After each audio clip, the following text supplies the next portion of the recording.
Hey guys, 7 WWE Rocks here. Thank you for joining me on episode 21. Don't know if you guys know this, but last week's episode was episode 19. It was actually 20, just how I am and how good my memory is. I messed up somehow. Yeah, I made it. Last week was episode 19. It was really episode 20. So go back and watch that. It was 2 parts. I'm joined by a great guest, WWE TNA 1152. Be sure to check out his channel. We had a good time. It was a lot of fun, but it was a milestone episode 20, but we didn't even know it. So we're at 21. Now this is going to be basically an NXT Takeover REvolution review. Now I wanted to still talk about Raw, Lucha Underground, and everything. So I'm going to go very quick, or try to at least, and then I'm going to review NXT. So if you get bored of that and you just came here for the review, skip ahead during the video. Or if you're watching this live, then just listen to me talk, and hopefully it's fun for you. And if you don't want to, come back 10 minutes from now. But let's get this started. So Slammy Awards started off Monday Night Raw, and I really enjoy the Slammy Awards. I always think it's when they put on these special events for Raws, they're usually better than just regular episodes. But this was a disappointing episode. I was bored. The people that won the awards, like half of them weren't even at the event. Brock Lesnar won some. The Rock would win some. Just a lot of people that weren't even there, so it was kind of pointless. It made it look like, okay, well, not even the wrestlers want to show up. No, I know it really doesn't mean anything, but it was just kind of disappointing to see. After that, we had Luke Harper versus Eric Rowan on Raw. Now it ended in disqualification, which I guess neither guy should have looked bad coming out of that, but this should have been saved for a pay-per-view. They should build this match up. I mean, they're former tag team partners. They're former, brainwashed Wyatt members, and they just had this match on Raw like it was nothing. Like it was just, okay, that's cool, let's do it. And I think this match should be built up, for the IC title one day, really build it up in a pay-per-view. But I don't know. They made it on Raw, and it wasn't that good, and I was just kind of disappointed to see. Seth Rollins, he hosted Raw. Seth Rollins what's his name? Dang, I can't believe I forgot this. Chris on Family Guy. He created Robot Chicken, I believe. Does a lot of great stuff, and he was a really good host. I thought he was really good. Seemed like he was really enjoying it. He was taking pictures with the announcers, taking pictures with all the wrestlers, and tweeting about it. And I felt bad for him though, because when he went for one of the matches, he was with the announce team, and they were asking him questions like, they thought he watches Raw every week and knows every single storyline, and literally they would ask him something and he'd be like, I don't know, and JBL would just cut in or something like that. And I just felt bad. I was like, stop asking him questions. Like, you think he actually is watching this every week? He's busy. I mean, he's got better things to do than watch Raw, nonetheless. But I don't have anything better to do because I have a sad life. Not really. But moving on, Roman Reigns, he took home Superstar of the Year. It's kind of funny how Roman Reigns is always via satellite, but as soon as he wins the award, he's there magically. So it was easily rigged. What wrestling dirt sheets were saying, it was 100% true. Nothing was rigged about it. I highly doubt that. I do not see Roman Reigns walking out as Superstar of the Year, especially when Bryan was on it, Brock was on it, Seth Rollins, Dean Ambrose, Bray, even John Cena. He's got 10 million fans probably voting for him, but Roman Reigns walked home with Superstar of the Year. Totally, it's making him look good. They're gonna bring it up. I'm still thinking just because of that, they're still very much behind him. I mean, of course they are. CM Punk was going on and on about how you need to make him look good, and it's all about him. They give that award usually to boost the guy up towards the Royal Rumble. Who knows? Maybe he even wins it this year because I think he's coming back. Who knows? We might even see him make a surprise appearance at TLC. I'll get into TLC a little. I'll get into it more a little later. But, yeah, maybe he comes out and does something. But, the award is supposed to just boost him up, make him look good. And I'm sure he's going to take the title off Lesnar, unfortunately. But I'm not really behind it. I don't know. We'll see where it goes. Moving on, last Saturday, it was the big announcement of UFC pay-per-view. I made a video about it, so I won't go too much into it. But CM Punk signed with the UFC. I already made a video about it, so I'm not going to talk about it, but I want to bring up something. I'm thinking about it. It really seems like a lose-lose situation for Punk because, let's say, this is just not UFC fans because they know a lot about the sport. They know, all these techniques and such. But I'm thinking just the regular regular fan even, let's say they're watching it, it's a lose-lose for him, because if he wins, they're just going to say, oh, they threw him with some guy with an 0-0 or 1-0, 2-1 record. He's a nobody, you know. The same thing was said about Batista's fight when he did MMA. Somebody else, I can't remember. But it seems like they're just going to say, you know, oh, he was throwing somebody random and given a chance to easily beat him to make him look good. Oh, yeah, what's his face? Bobby Lashley, that's who it was said about. And then if he wins, or no, I'm sorry, if he loses, everyone's going to be like, wow, he just got knocked out talking all this crap, and he got knocked down in his first fight. We'll see. It seems like a lot of people are behind him, including a lot of wrestlers, so that's really good. I think it's going to help out, make the WWE look good. I'm really happy for him. I'm glad he's doing his passion and something he really wants to do. So happy for him. I really hope he does well in the sport.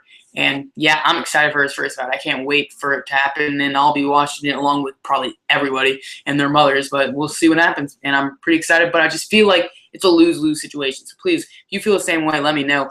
But moving on, Lucha Underground.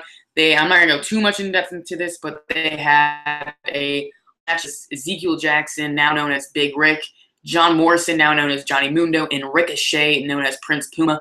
Three-way ladder match, and it was freaking awesome. If you didn't see it, please try to check it out. I think dailymotion.com has Lucha Underground, so Google that or something. But it was a great ladder match, and it was on free TV, which I loved. It was for $100,000. Not gonna give away I'm not gonna spoil anything or give away the winner, but such a good match, and you'll see it has something to do with my match of the week. So moving on, TNA. With all these big changes, they now announced that on January 7th, they will be live on Wednesday night, but then after that, they will be on Friday nights. Yes, TNA Impact Wrestling will switch to Friday nights. They also have a new logo.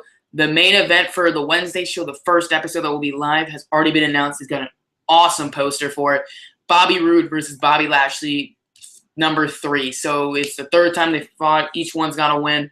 I'm excited to see it. I'm sure Rude's going to walk out as champ, but it's going to be a big main event for a big night, and I'm just really glad TNA is going through all these changes, and they really need change. Is good in this situation, I really do believe. But, yeah, so now we're going to finally get into the NXT Takeover REvolution, not predictions, preview, not even preview, review. Thank you. I had to look at the title of the video. I couldn't even remember. All right, review, and great event. Really enjoyed it. It was probably the best thing on the network in a very long time. The pay-per-views, the WWs have really been boring me. It was so good. It's literally making the WWE guys. I've been reading on the dirt sheets this morning that TLC is supposed to be a lot better than it was going to be, because all the main roster guys are now worried. They're thinking, oh, we just got shown up by the NXT guys. We have to make this good. So, one, that's awesome. But on the other side, that's really sad that a main roster WWE pay-per-view has to have NXT blow everyone away and to get them going, okay, we need to actually make this good. It makes it sound like, okay, let's just throw in a random pay-per-view just to get ready for the Royal Rumble. This is probably going to suck. But, yeah, and now they're thinking, oh, we need to make this really good. So, funny stuff, but we'll see what happens. I'm not looking forward to TLC. I don't see how it's going to be better than NXT. But we'll see. So starting off the pre-show, Corey Graves had a big announcement. I was a Corey Graves fan. I really liked his character. I thought he had a good look. I thought his theme went well. A cool finisher, the submission move, and a very cool character. Like I really thought that. But made an announcement, and I was kind of worried. I was like, okay, maybe the doctors have cleared him. I know he's had 3 concussions, I believe. So I don't know why I thought that, but he's had like 3 concussions, and I'm thinking, okay, yes, he's coming back. He announces he must step down, stop doing his dream, and he must retire from in-ring competition. Really sad to hear that, but he will now be announcing, and he announced this pay-per-view, NXT Takeover REvolution, did a really good job. Really liked what he had to say. And Triple H even offered him a 2-year contract as a part of the announcing team on NXT. So that was really cool to Triple H to do. He got injured doing what the WWE wanted to, doing WWE matches. So, yes, of course, they should give him a contract. And it kind of made me think of Jesse Sorensen when he broke his neck in TNA and they fired him. They said he didn't feel this is a topic for another video, but because I'm going to start ranting. But yeah, really glad Corey Graves with the NXT announce team did a really good job. Now, I'm not just saying that. I think he did a great job. But during the pre-show, they announced Kevin Owens' match will start off the show. So I was like, dang, this is going to be good. So start of the show, Kevin Owens' music hits. They don't say his name. The screen doesn't show his name at first. So I'm guessing the people in the building didn't maybe know that Kevin Owens was opening the show. Kevin Owens flashes on the screen, and the place goes absolutely nuts. It was awesome. I freaking loved it. Kevin Owens got the pop he truly deserves and came out and, tears in his eyes. It was, like, really cool. It was a great thing because he finally has made it to the WWE, made it the dream. And he came out, and he looked freaking pumped. CJ Parker came out, and that was going to be his opponent. He had his dumb little sign that says, it said something, fight the cause or something. Kevin Steen demolished him. Now, he took the sign and smashed it over his knee, which is really cool. But during the match, which I think a lot of people were saying it made it even better, and it did, CJ Parker did an open palm strike, and it sounded like so painful. He just, boom, right up to his nose area.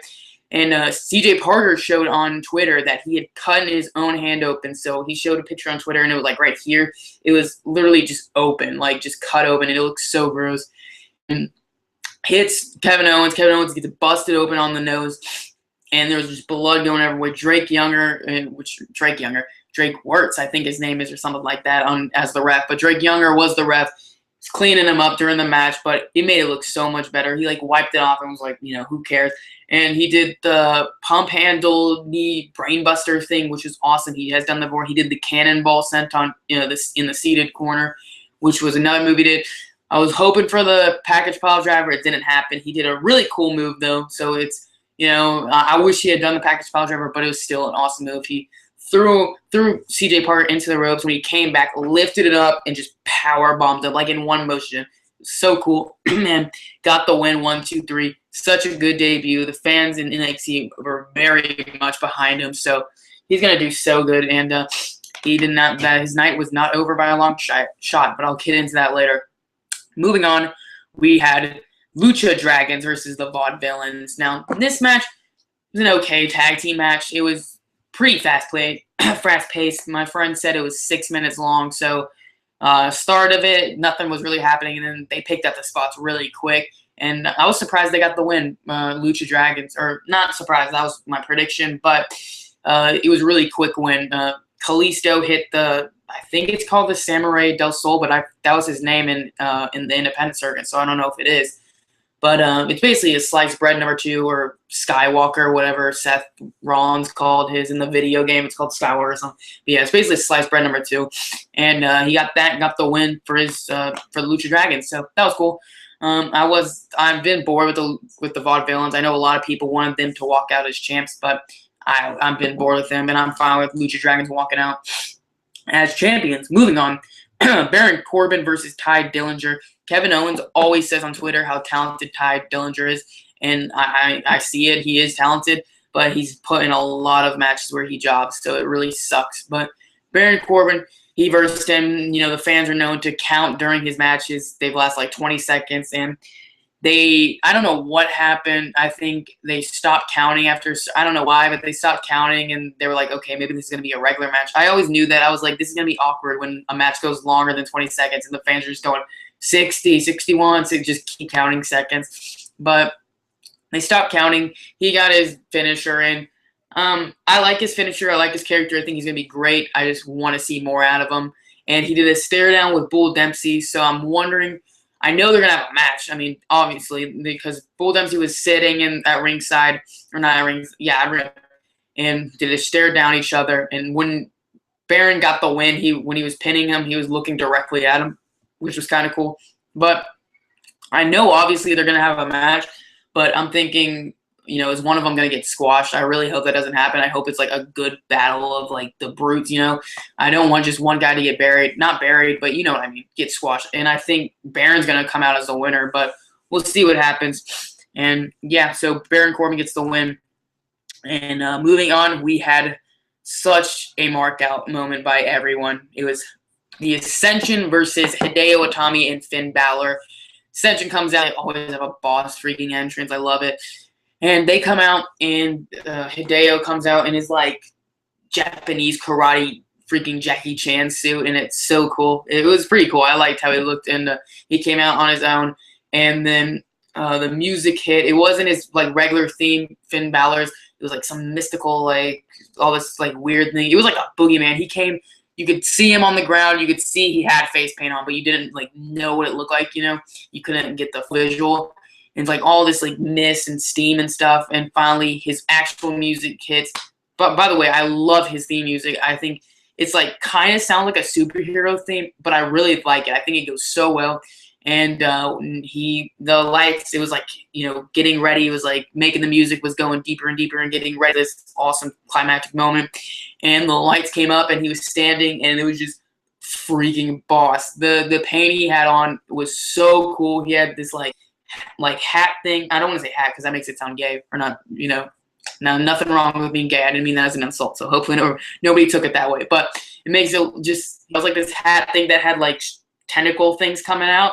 It sounds really stupid, but it looks awesome. Everyone's seen it. I know they have. So he comes out and just makes his entrance, and it is so freaking cool. It was such a Mario moment. Everyone's just screaming.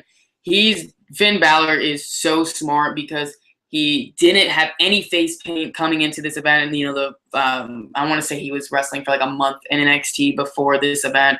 He never had the face paint on. He was just a regular guy, and then finally he does this. He's gonna be so over with everyone. He's gonna be the next Jeff Hardy, I think, with the face paint. Fans are gonna want to have face paint like that. Kids, teenagers, maybe even adults. Everyone's gonna get behind him. So smart. He's already got a shirt and it, already on back order. Like Kevin Owens' shirt's already on back order. But he's going to go far. I really don't know about Hideo because he has the wrestling talent easily. I think him being Japanese, not him, I don't want to sound racist or anything like that, but not him being Japanese, but him not being able to speak English as well as Finn Balor can. I don't know about Hideo, to be honest. I'm worried about that, but maybe if they put him with a good manager, maybe he's a Paul Heyman guy or something. But Finn Balor's going to do so well for himself, but I'm disappointed to hear the day after they taped, the next 4 weeks of NXT TV tapings, and Finn Balor didn't have any body paint on, so that's kind of disappointing. So apparently it's only going to be a big event, so I'm guessing pay-per-views, but I would like to see him on it more. We'll see what happens. But the match was good. It was a good, like, regular, like, old-school tag team. Like, Hideo was getting the crap beaten out of him, and everyone was just waiting for him to tag in Finn. Finally, he did. It was just, picked up so good. It was a good match. Really enjoyed it. And, the face paint was just so cool. Like, just the entrance alone was like, this is freaking awesome. And they both, one part in the match was hilarious. Now, I don't know why the crowd was like silent, not like in a bad way, but it was just nothing was really happening. Hideo Victor picked up Victor in the GTS position because everyone knows Kenta did the GTS. Picks him up in the position, and everyone in the crowd just starts freaking out. Everyone's like, "Oh, he's doing it!" And everyone's freaking out. And then Connor kicks him in the gut. So maybe, I don't know, maybe the WWE just wanted to tease it or something, or maybe he ends up using it. I think that'd be really cool. CM Punk goes to UFC. I don't see why not use it. I think he definitely should use it now. And yeah, it was cool to see the fans like freak out. But Finn and Hideo hit at stereo. What are they called? They both jump off the top rope and do like a foot stomp. Yeah, foot stomp off the top rope. Both do it at the same time and get the win. Really cool to see. And just Finn's gonna do so well for himself. And I heard him and Hideo both sign contracts that say they cannot stay in NXT for too long. As soon as like a certain date's up, boom, they're in the main roster. Finn he's so good for himself. And Hideo, I'm a little worried about, but yeah, such a good entrance. If you didn't see it for some reason, check it out. Cool. And moving on, probably the match of the night, which caught a lot of people by surprise. Charlotte versus Sasha Banks for the Divas Championship. And not Divas, the Women's Championship, because they're like actual wrestlers. I made a joke when I was tweeting during the show. During TNA matches, everyone always chants, better than the Divas, clap, clap, clap, better than Divas. And I tweeted better than the WWE main roster Divas, clap, clap, clap. they're much better. A lot of NXT guys I'm worried about going to the main roster because they freaking, as soon as they go to the main roster, they're done. Big E, Bo Dallas, Paige, they ruined her by not having her anti-diva to start off with. She came out as a face. I thought that ruined her. Emma kind of screwed herself, but still, just, what I mean. A lot of divas, a lot of wrestlers that come out of NXT just go nowhere. But there are the Shield guys. There are the people that, surprise us and do really well. But I'm worried about it. But, yeah, Charlotte I thought was going to lose because I thought, she's going to the main roster after this. And I'm sure she still does. But she got the win with a freaking beautiful, what's it called? The genetically superior thing. It used to be called Bow Down to the Queen, but it's that, cutter, that flip into a cutter. She did that off the top rope. Really cool. Sasha Banks did a freaking amazing on the outside of the ring, which looked really nice. And just a good match. Really good match for, I'm not even going to say for divas. It was a good match, period. Easily, great match. And really enjoyed it.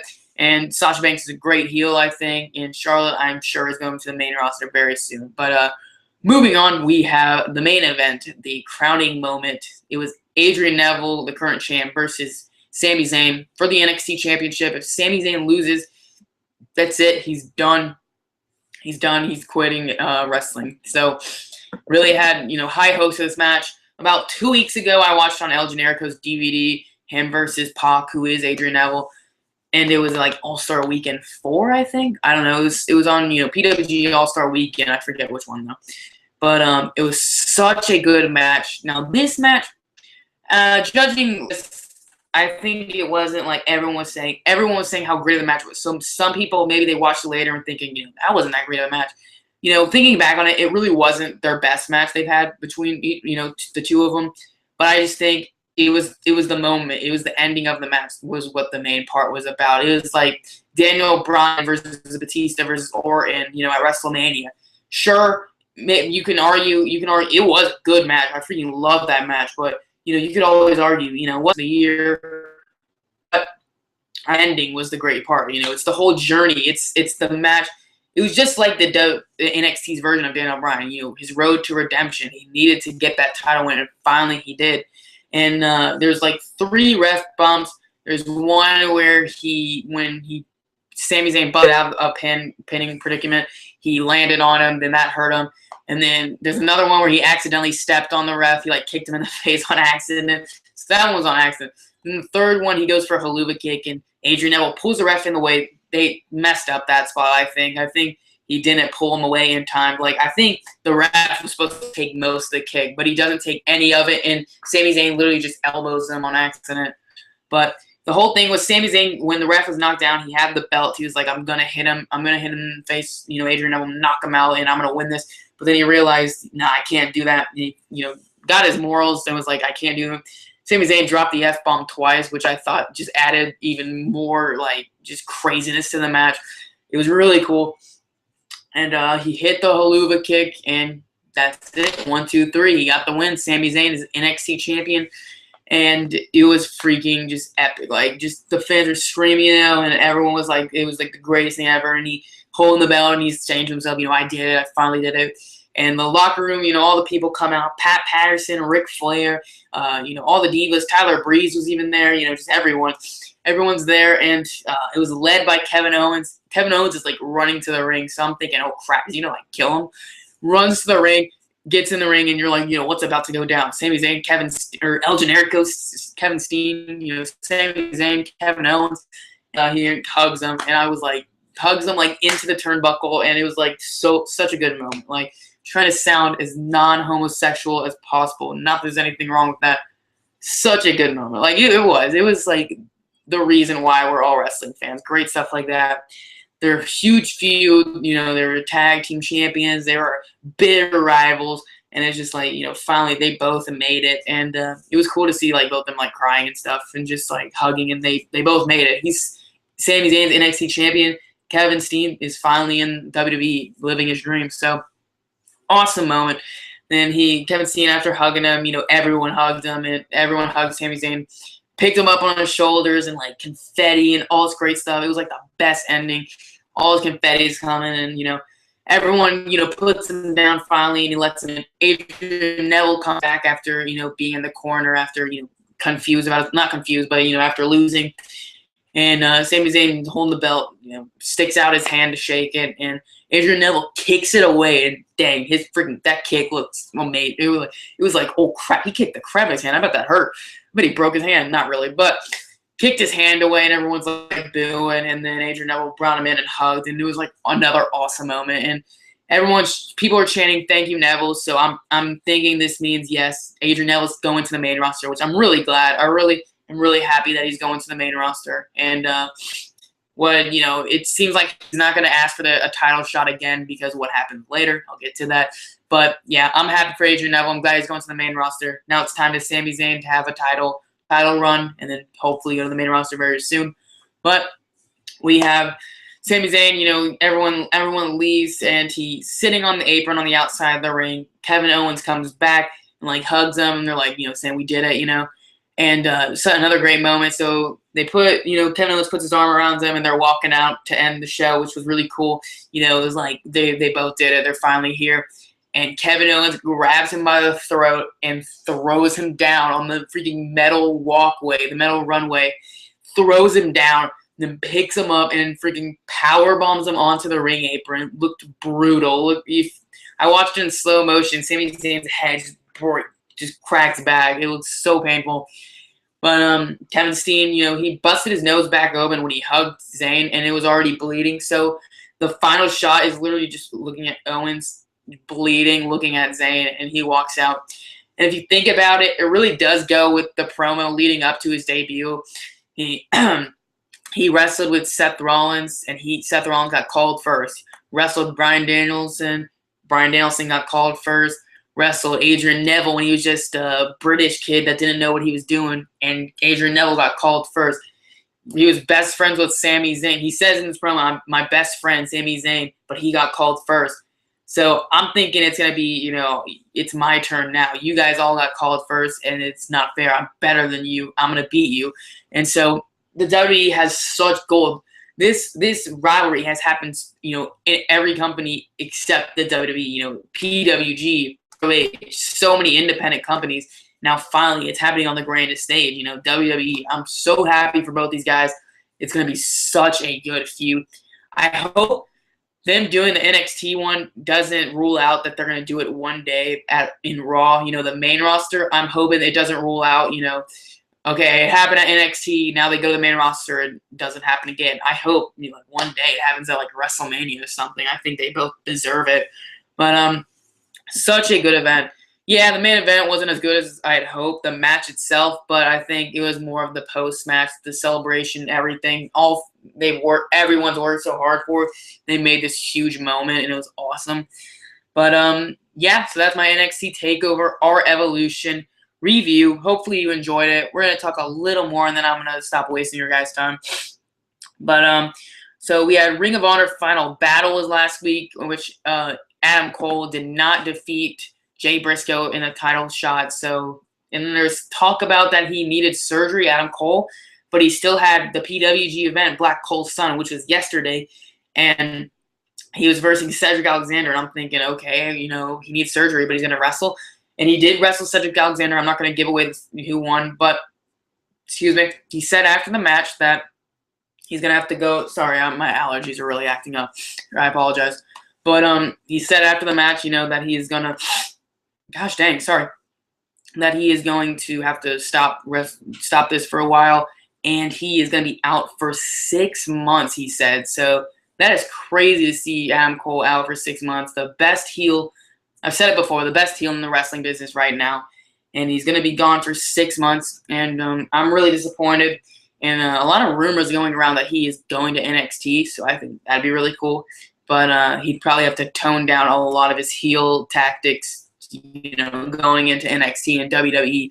But I think he could easily do it. And that'd be cool to see, Owens, Zayn, Adam Cole one day. Adam Cole, baby. But yeah, so that was crazy to see. PWG at Black Cole's Son, I just said, good event. I heard it was awesome. The ending to the show is freaking crazy. Not going to give it away, but I'm sure a lot of you have already heard. But crazy ending. I definitely like order the DVD or something. But yeah, crazy stuff happens. And yeah, TLC is tomorrow. Hopefully they step it up and say, okay, we're gonna do better than NXT guys. I honestly don't see how that's gonna be possible, but not that excited for it. But it's one of those things on tomorrow night at like 6:30. I'm gonna be like, okay, for a pay-per-view's coming on, sweet. Let's watch. Let's enjoy some good wrestling. And then the first match is gonna happen. It's probably gonna disappoint the crap out of me, and I'm gonna think, why did I waste 3 hours watching this? But match of the week, this might come as a surprise, but wrestling-wise, just entertainment and everything, I'm going to have to go with the Lucha Underground ladder match. So, 3-way ladder match, it was really awesome. Freaking Danny Trejo was in the audience. That's how great it was. Danny Trejo from Breaking Bad, Spy Kids. Yeah, Spy Kids. My childhood was great because of him. But I'm going to go with Lucha Underground. I know Zayn and Neville was awesome in the post-match, but wrestling-wise and just the crazy ladder spots they did, got to go with that. They even had some tables in there. And so, yeah, that's 2 weeks in a row. Lucha Underground has won match of the week, so that's pretty cool. And they drew their biggest rating of 34,000 people. I know that's not a lot at all, but it's their biggest rating numbers they've done ever since the show started. So hats off to them. Good job. And I really do enjoy Lucha Underground. So in the kick-out segment, I talk about all the positives this week. So many to pick from, really. Ladder match on Lucha Underground itself was just so freaking great. Sami Zayn is finally an NXT champion. I'm so happy for the guy. And Black Cole's son was last night at PWG. I heard that was awesome. Crazy stuff happened. Don't want to spoil it, but you guys definitely need to check it out. And it's been a dang good week. NXT Takeover was just so good in itself. I was just like, that's why I'm a wrestling fan. It's just moments like that. Yeah, sounds kind of feminine, but I don't care. That freaking moment was beautiful. But yeah, let me know what you guys thought of NXT Takeover REvolution, please. I know a lot of you have already told me, so if you don't want to, it's cool.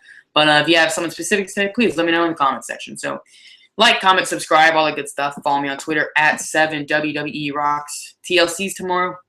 Kind of, it's a wrestling show, so be excited for that. And thanks for watching. Hopefully you enjoyed. And, if you have some ideas to maybe spice things up a bit and, say, like, do this segment, or maybe you can have this, maybe you can have this, please let me know in the comment section. I really will take any what's the word I'm looking for? I don't know. I should end this because now I'm just rambling on. But thank you for watching. And as always, have a nice day. Enjoy the rest of your weekend, guys. Thanks. Have a